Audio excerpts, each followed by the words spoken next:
Hello everyone and welcome to the Sacred Chamber. I'm Cherish, your guide, and on today's show, we're going to investigate sideshows and their attractions.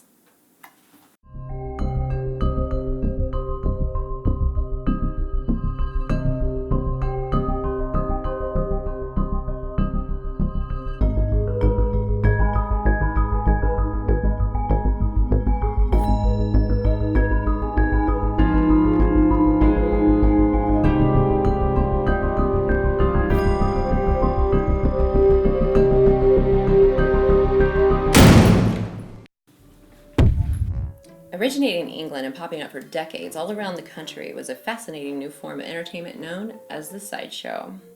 These shows were mostly comprised of a mixture of people with medical abnormalities, representations of unexplained phenomenons, and strange objects from all around the globe, all presented in large cloth tents. America wouldn't get their first taste of a true sideshow until 1829, with the introduction of the amazing Siamese twins Chang and Ang. This was the beginning of the Victorian era, and also a time widely considered to be sideshow's heyday. But the real attraction would happen outside of these closed tents. Crowds of onlookers would gather and listen to tall tales spun by great barkers and storytellers such as P.T. Barnum, who is quoted in saying, "It was not the show, it was the tale that you told." Barnum would twist the truth and sometimes just straight out lie, anything to get people fired up and buying tickets. Today, we walk the halls of our museum to show you some truly unique pieces from sideshow history.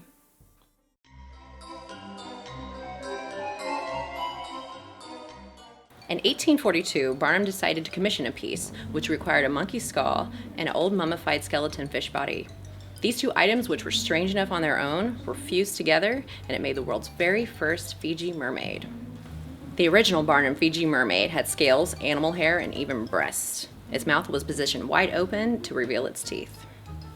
As legend goes, the Fiji mermaids would get caught time to time in the fishing nets of locals, usually in the remote islands of the South Pacific. The original Fiji mermaid was believed to have been destroyed in one of the many fires that plagued the Barnum family. Interestingly enough, our Fiji mermaid was found at an outdoor flea market, where we brought her back here to the museum, gave her a makeover, and even a new place in our collection. We even gave her a new home, equipped with sand and shells and painted glass to not give away all of her secrets.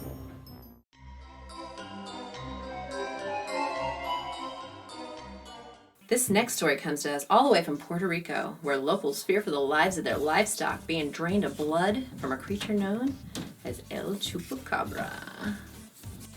Eyewitness sightings of this bloodthirsty creature have went as far south as Chile and even far north as Maine here in the United States.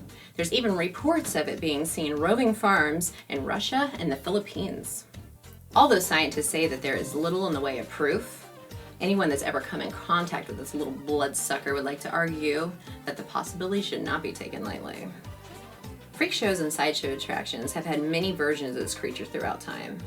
From mangled roadkill to mummified to even suspended in large glass jars filled with formaldehyde, the Chupacabra has definitely changed his form a lot throughout the years. In the museum's version of this little monster from Spanish folklore, we constructed him out of deer bone, vintage props, and even gave him a thin mummified skin. One of the more famous Chupacabras resided at the Venice Beach Freak Show in Los Angeles, California, before its doors permanently closed in 2017.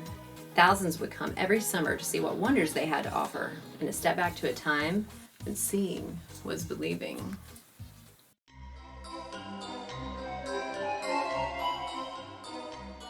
Step right up and meet the amazing Harry and Billy Buffalo. Although some of the stories in history are fabricated about multi-headed animals, nature has its way of not letting us down in the very real case of Harry and Billy Buffalo. Nowadays, animal deformities are not that uncommon. In the farming industry, with mass production and crossbreeding, we've seen everything from a two-faced cat to a five-legged cow, and even more recently, a cyclops goat from India. Harry and Billy were actually part of a traveling state fair before being bought by the Strasbourg family, who took him home and put him in a barn roof and left him there to be ravaged by time. He was actually there so long that he took the shape of the rafters. In 1965, my good friend and local celebrity Jim Welty acquired the piece. He put him in storage and left him there until 2017, when we came across him, and now he lives with us. We have done our best to put him back together, but we didn't want to ruin his charm and good looks with the cosmetics. so he sits as is on display to be enjoyed by all. Although the freak show was once king of the macabre, it had its peak. With a dramatic decline in the 20th century due to newly formed rights for the disabled, a surge in accurate diagnoses, an overall loss in appeal when people actually feared that they would get diseases from the attractions themselves. Many even went as far as banning them from their cities, citing a rise in vagrancy and crime. In recent times, they've come back in a big way. This could be attributed to such shows as American Horror Story Freak Show, which reintroduced us to such characters as Seal Boy and Pepper the Pinhead. After all, every family has its weirdo, but in this scenario, every weirdo has its family. Thanks so much for joining me in the Secret Chamber. Make sure you tell us your favorite freak show items in the comments below, and also make sure that you tap the like button and subscribe. I'm Cherish. Stay weird.